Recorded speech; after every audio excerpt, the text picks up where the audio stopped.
Hey, how's it going?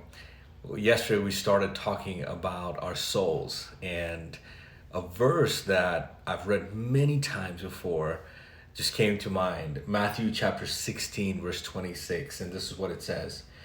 And what do you benefit if you gain the whole world but lose your own soul? Is anything worth more than your soul? I've read that verse so many times. I've heard it plenty of times. What do you benefit if you gain the whole world but lose your own soul? It was not until I started reading this book, Soul Keeping by John Ortberg, that I paused to ask myself the question, what is my soul? Like, which part of me is my soul? I'd never asked myself that question before. I don't know if you've asked yourself that question. Do you know which part of you is your soul? That's an interesting topic, and I'm grateful that I discovered this book because yesterday, the quote that kind of started it all for me, let me pull it up here. This is Dallas Willard saying to John Ortberg. He says, the most important thing in your life is not what you do, it's who you become.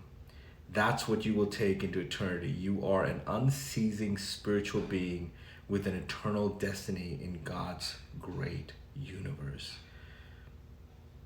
This whole topic of soul, it has been so interesting. I heard a conversation once. You may have heard of her, Nancy Beach, incredible leader. She met Dallas once, and she asked him this question.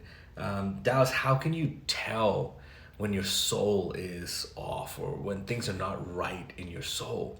And she was expecting this really deep, philosophical, theological answer. And I remember her saying it this way, but he thought for a quick second and he said, when I'm easily irritated with the people around me, the people closest to me, that's when I know that there's something off in my soul. I heard that and I thought, oh my goodness, if I take that definition to see whether my soul is doing well or not, ooh, that could be quite interesting. What about you? If you were to look at, if you've been wondering just like I did, what is my soul? How do I know if my soul's healthy?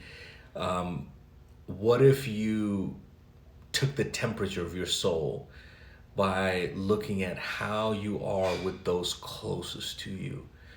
I know for me, especially when I'm on the way somewhere, or especially if I'm going to church and we're running late, I can find myself getting stressed out and I'm yelling at the kids, come on, get in the car, and run, we gotta go.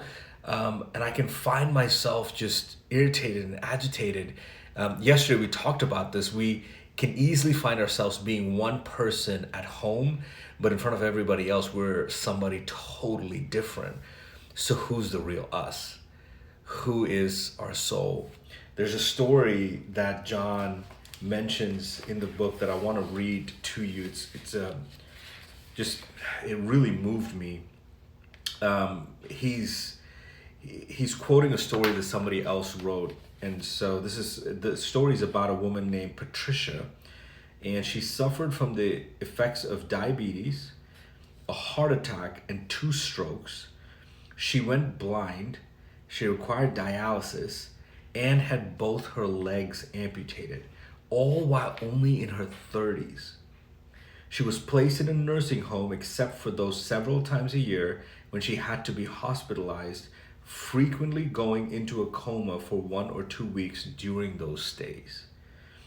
Patricia was part of a church in Washington, D.C. that wanted to create a homeless shelter. They could not find anyone with the leadership skills to pull it off, so guess what? She volunteered. In between dialysis and amputations and comas, she pulled together the team and got the zoning changes, architectural help, and fundraising done. She then helped the team figure out the rules for the homeless people who used the shelter, and she recruited and trained the staff who ran it.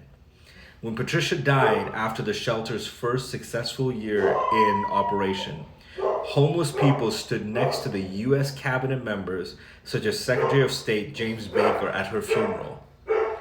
John goes on to write, the soul knows a glory that the body cannot rob. In some ways, in some cases, the more the body revolts, the more the soul shines through. People may claim to believe that all you are is your body.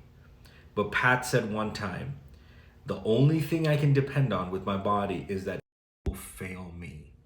Somehow my body is mine, but it's not me. Greatness of soul is available to people who do not have the luxury of being ecstatic about the condition and appearance of their bodies. Isn't that interesting? The only thing I can depend on with my body is that it will fail me. Somehow my body is mine, but it's not me. We spend so much time and we spend a lot of energy thinking about our body and thinking about how people view us. We talked about the outer world versus the inner world. I know, and this was part of the journey for me, was I realized that I was spending way too much time focusing on my outer world rather than my inner world. And so this question, how's your soul doing, is a question that I think that all of us at some point or other we need to ask. Because you could be going through life on autopilot and not stopping and not pausing to where you miss out on the most important part of life, because the Bible asks us this question: what will it benefit you if you gain this whole world but you lose your own soul? I hope you'll think about that. Tomorrow, hopefully tomorrow, I want to really unpack how John defines the soul and what's the difference between the mind, what's the difference between the will, the body, and where does the soul fit into all this. That's what we're going to talk about tomorrow. So if this has been helpful, I'd love to hear from you. Just message me or in the comments below, share your thoughts, and let's keep talking and asking the question, how's our souls doing?